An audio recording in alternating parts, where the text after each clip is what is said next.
Guys, jumpa lagi. Kali ini kita akan menyimak keadaan politik di Malaysia. Setelah 66 tahun merdeka, tampaknya Malaysia belum mampu membentuk satu bangsa dan menggunakan satu bahasa. Hal ini berbeda dengan Indonesia yang telah mengikrarkan satu bangsa dan satu bahasa bahkan sebelum merdeka. Malaysia telah berusaha meniru Indonesia dengan memartabatkan bahasa kebangsaannya, tapi juga selalu gagal. Penyebabnya adalah tidak adanya perpaduan kaum di Malaysia. Peta politik di Malaysia akhirnya terbelah pula berdasarkan kaum dan agama. Hal ini yang menyebabkan politik Malaysia kurang stabil dan selalu memanas. Posisi Perdana Menteri saat ini pun amat rentan dan bisa ditumbangkan setiap saat. Setelah mengadakan pilihan raya negeri yang dimenangkan oleh kubu oposisi, kebetulan Malaysia masih menggelar pilihan raya kecil. Jadi politik Malaysia terus-menerus memanas. Berikut ada video menarik yang menggambarkan hal itu. Yuk kita simak ya.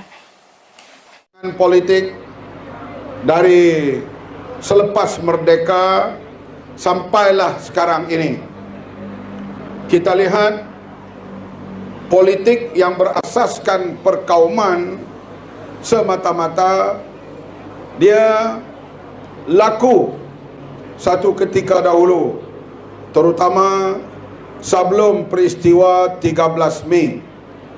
Kemudian politik perkauman itu menjadi reda bila tertubuhnya Barisan Nasional. Racial issue agak reda. Kemudian sampailah kepada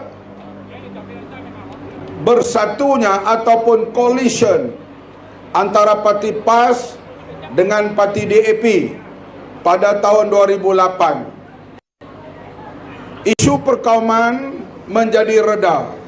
Semua bercakap soal pembangunan, soal nak membangunkan rakyat, melawan rasuah dan penyelewengan.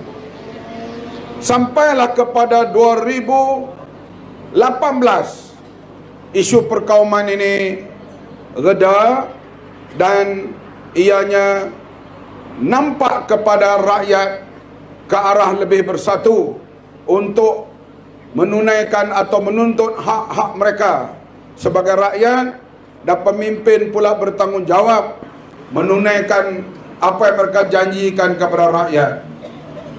Hadirin sekalian, menjelang pilihan raya 2022, politik perkauman muncul semula. Kali ini lebih hebat lagi.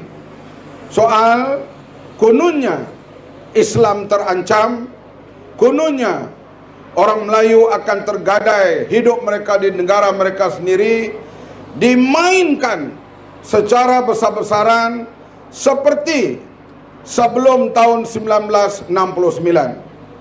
Oleh itu, politik perkauman ini menjadi subur, terutama kepada anak-anak muda Melayu yang baru terlibat sebagai pengundi pertama bila 18 tahun diizinkan untuk mengundi.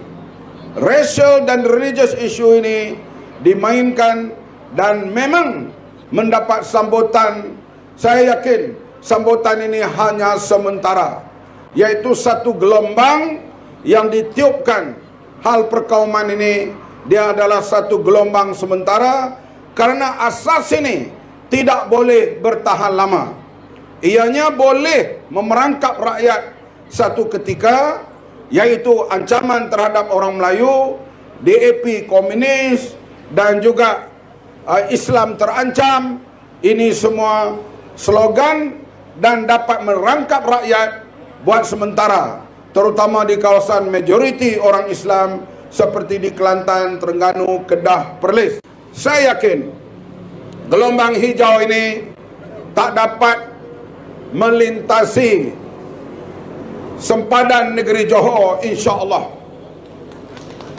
Tak dapat. Karena rakyat Johor dia sudah melihat pembangunan yang hebat di sini.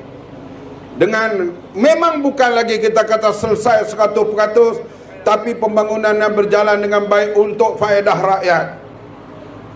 Takkanlah kita nak melihat negeri itu asalkan kononnya Islam selamat, minum air keruh pun tak apa, minum air karat pun tak apa, asalkan Islam selamat, kata mereka. Itulah guys kampanye yang dilakukan oleh kubu Pakatan Harapan atau kubu yang memerintah. Pemerintahan Anwar Ibrahim memang rawan ditumbangkan karena mengandalkan dukungan partai campuran termasuk UMNO. Padahal kekuatan UMNO semakin menurun. Tiadanya partai lintas kaum atau kebangsaan yang kuat juga menyebabkan politik perkauman semakin beruncing. Hal ini sungguh berbahaya.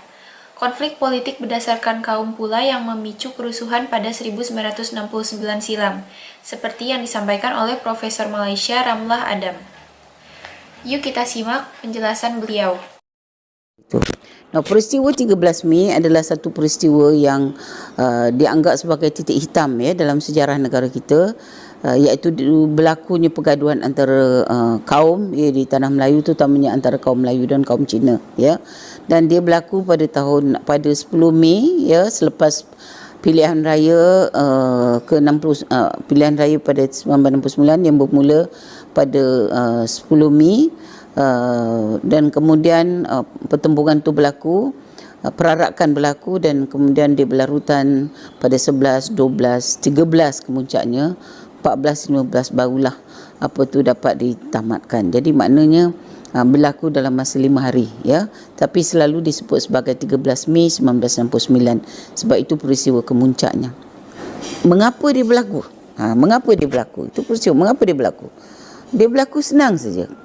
Sebenarnya sejak kita merdeka, sejak kita merdeka pada tahun 1957, dalam kempen-kempen pilihan raya, terutama dari pihak pembangkang, dan pembangkang itu pada masa itu kebanyakannya masyarakat Cina dan India, parti-parti politik misalnya kita dapati masa tu DAP belum ada ya, kita dapati parti MCA mewakili orang Cina, MIC mewakili orang India, tapi ada juga dalam kumpulan orang Cina dan India yang tak puas hati dengan soal misalnya bahasa kebangsaan.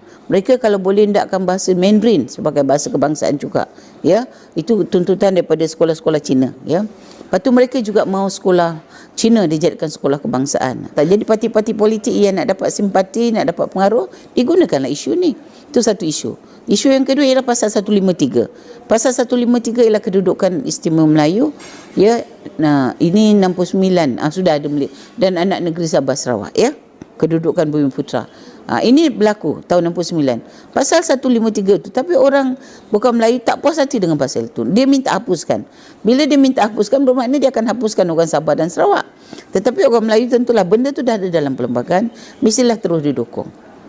Tapi perkara ini digunakan dalam apa kita kata kempen-kempen pilihan raya, terutama bila bercakap dengan masyarakat bukan Melayu di bandar-bandar. DAP Gerakan mestilah gunakan isu yang boleh mendapat simpati kaum mereka kepada apa kita kata dalam pilihan raya 1969 itu. Jadi bagi saya ini sebenarnya isu-isu yang menyebabkan kepada apa kita kata berlakunya apa pertumpahan darah yang memang disimpan dalam pilihan raya 69 tu disimpan, dan bila dia menang maka kita dapati benda itu telah menjadi satu perkara yang digunakan ataupun telah menjadi satu perkara yang menyebabkan sokongan orang bukan Melayu kepada gerakan dan DAP dia terbagi dua tu. MCA langsung tak ada, MCA langsung pengaruhnya hilang ya. Dapatlah 1-2 kursi, saya pun tak ingat, rasa saya ada juga. So dia terus dapat sokongan daripada bukan Melayu, daripada parti DAP dan gerakan, dan akhirnya mereka rasa kuat. Mereka mencabar apa tu. Jadi ada juga sekarang timbul siapa yang memulakan dulu peristiwa 13 Mei itu. Tapi banyak buku yang saya baca, banyak bacaan saya baca, dan kita berdasarkan juga laporan kerajaan, maka dia adalah berdasarkan kepada apa kita kata kemenangan yang begitu kuat, yang majoriti ya, kemenangan yang begitu jelas oleh parti pembangkang dalam pilihan raya 69 ya. Itu dia. Jadi bagi saya itulah punca besar kenapa berlakunya peristiwa 13 Mei itu. Begitulah guys pertarungan partai politik yang berujung pada kerusuhan pada tahun 1969. Malaysia terus-menerus berusaha meredam konflik perkauman dengan berbagai cara. Setiap Perdana Menteri Malaysia pun selalu bikin slogan untuk menyatukan kaum, seperti slogan Keluarga Malaysia dan sekarang Malaysia Madani. Tapi tampaknya selalu gagal untuk menciptakan perpaduan. Terima kasih sudah menonton sajian kami, sampai jumpa lagi.